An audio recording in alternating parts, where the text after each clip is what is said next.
Shooting USA is brought to you by SnapSafe and the full line of affordable security products from modular safes to lockboxes. Save 15% with code SUSA15 at snapsafe.com. Welcome again to the Shooting USA YouTube channel. We're glad you're here. An interesting factoid, some of our more popular videos see as many as 75 or 80% of you are not subscribed to our channel. If you like the content you're seeing, please honor us with a subscription. And if you're interested in full-length current episodes of Shooting USA after it airs on the network, there's a link in this video's description to our Vimeo channel. Now, here's the content you came to see. 3/4 of a century of competitive shooting, more than 75 years of camaraderie and fun. That's the history behind the National Muzzleloading Rifle Association.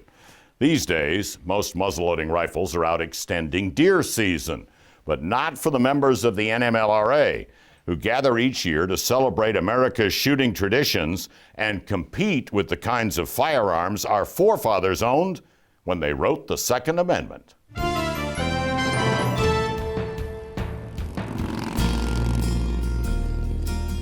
Year after year, spring and fall, the faithful come by the hundreds to Friendship, to the NMLRA national matches. They come for the excitement of the shooting competition. They come to celebrate the history and tradition. And some come to push a lead ball down the barrel of a 160-year-old muzzle-loading gun. See, I just like the originals, Just something about them, Elwood Colors is one of those traditionalists, a shooter who reveres historic firearms. Elwood admires them so much, in fact, he shoots a .54 caliber original rifle on the Friendship firing line. It was built by Eli Whitney, who built contract muskets. It's an 1841 Mississippi, and it's got 1848 on the lock. Elwood is a Civil War enthusiast who says soldiers from both the North and South carried Whitneys into battle, and there is evidence his saw action. This one has got a mark here on the fore end that a mini ball will lay right in it, and it looks like a mini may have hit it, but I don't know. For Elwood, the history is important, but not on his mind when he and his Whitney take aim on the firing line.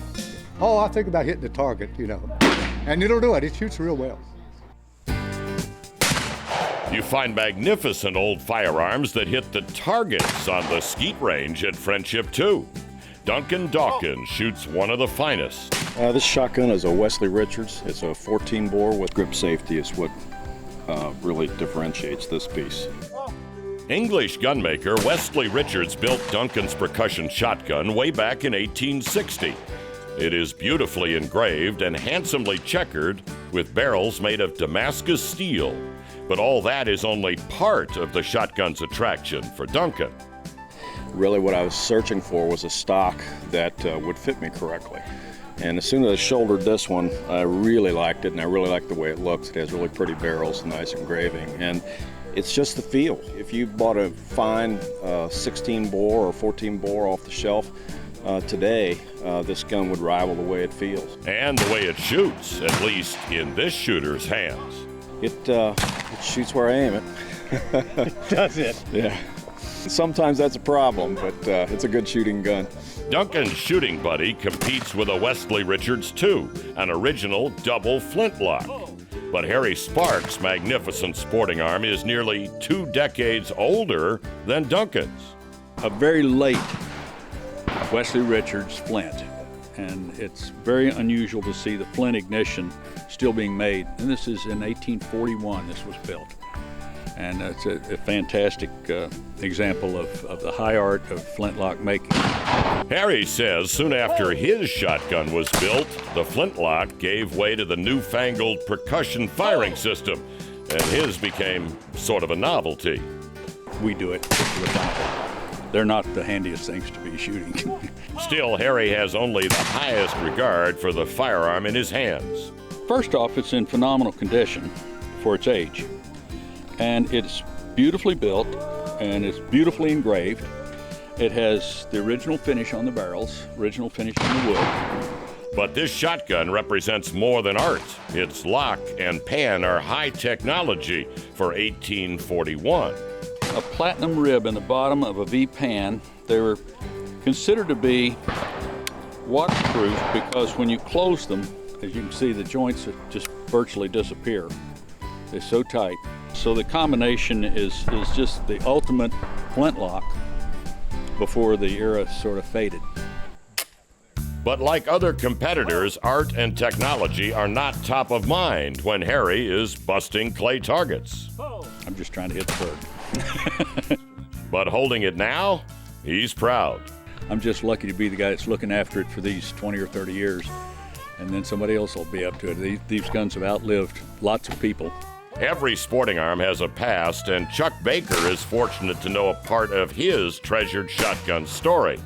This gun was made by James Purdy and Son in late October of 1857.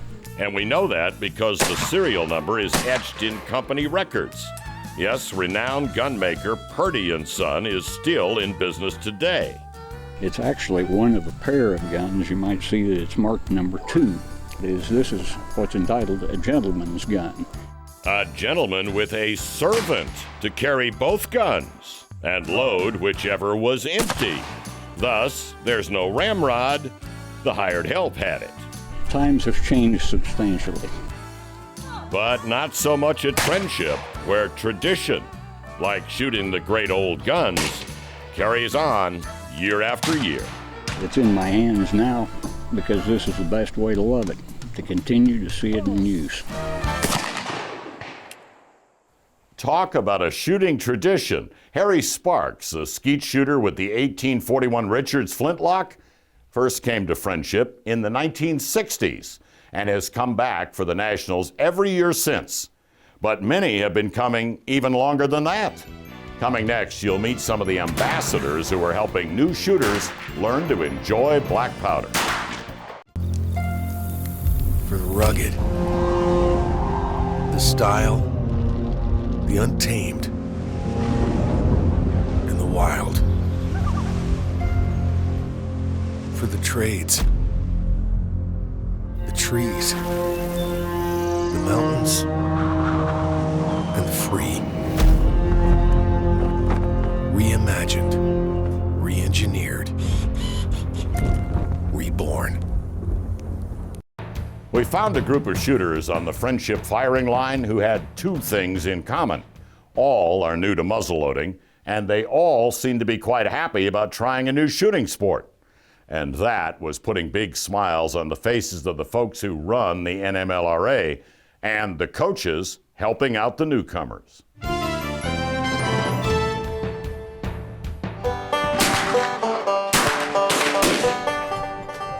It is the opening weekend at the Fall Shoot here at the Walter Klein Range. And like a lot of shooters who have come here for decades, this is 55 years, so it's like coming home. Howard Kelly is pursuing, well, other interests. Yeah, I've been here so long that I come out here to visit with my friends. If they buy a barrel, that's nice too. You see, there's an unwritten and mostly unspoken rule among old-timers here at Friendship that opening weekend is when new shooters shoot. And veterans like Howard, who will be here all week, often sit this weekend out.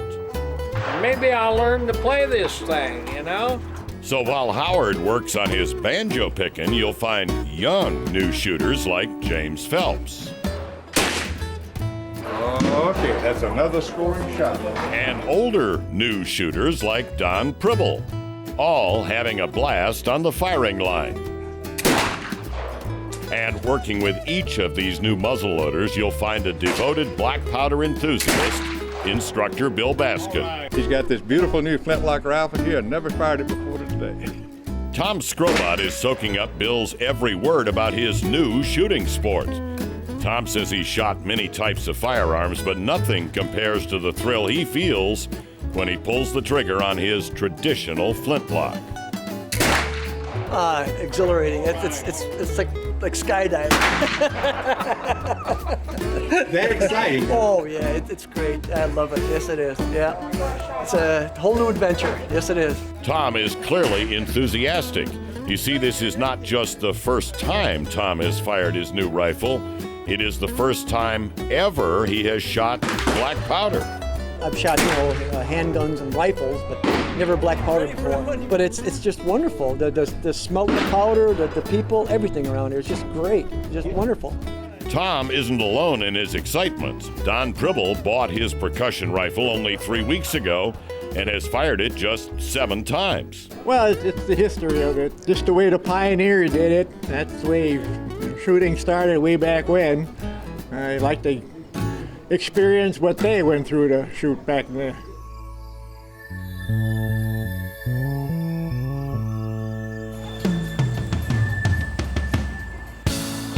New shooter Susan Hendricks says her uncle Arnie drew her to muzzle loading. Arnie Kocher has been coming to Friendship for years, and Susan wanted to experience the sport that has her uncle hooked. I had 2 hours of practice on Friday. Learned everything, how to load it, everything. Never picked up a rifle in my life. And now, only 2 days later, here I am. First 2 shots, a 7 and a 9. Not bad. Not bad. And for his part, Susan's teacher couldn't be happier to share his sport with his niece. But you know that in some places not politically correct. So anybody that wants to be a shooter, I'm out to help them if I can, especially in the family. And family is what brings these boys to the range.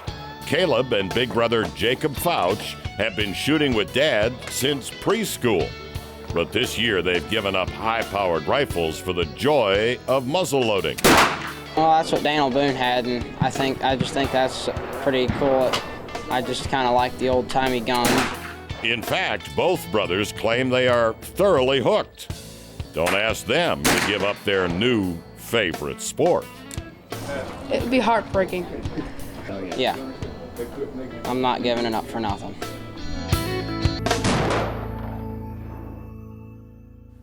Not often you hear a teenager say anything is heartbreaking these days, unless it involves a video game or iPod. Nice to see the traditions of muzzleloading can inspire that enthusiasm in the younger generation.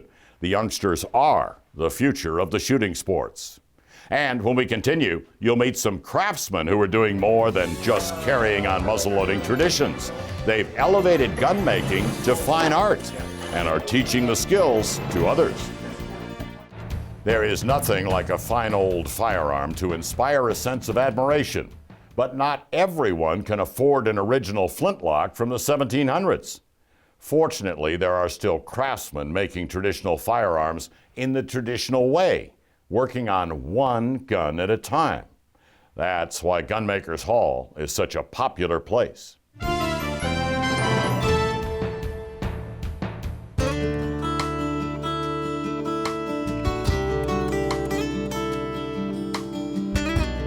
While competitors throw hot lead downrange and breathe in that smell of black powder smoke. Got it. Looked like it was moving. Yep, got it. Another big part of each match at Friendship unfolds just a few steps away at a rustic cabin known as Gunmakers Hall. This is a typical Bedford County, Pennsylvania rifle, 1810, 1820. And we've had this piece of maple in our family for 35 years, so it's well seasoned. Carl Weinert is just one of the artisans proudly displaying his handmade firearms for visitors to Gunmakers Hall. Carl has a passion for flintlocks, for building both rifles and pistols. I like them. If you're going to do something you like. There's a lot to be said for Carl's philosophy, one shared by a number of other artisans working at Gunmakers Hall.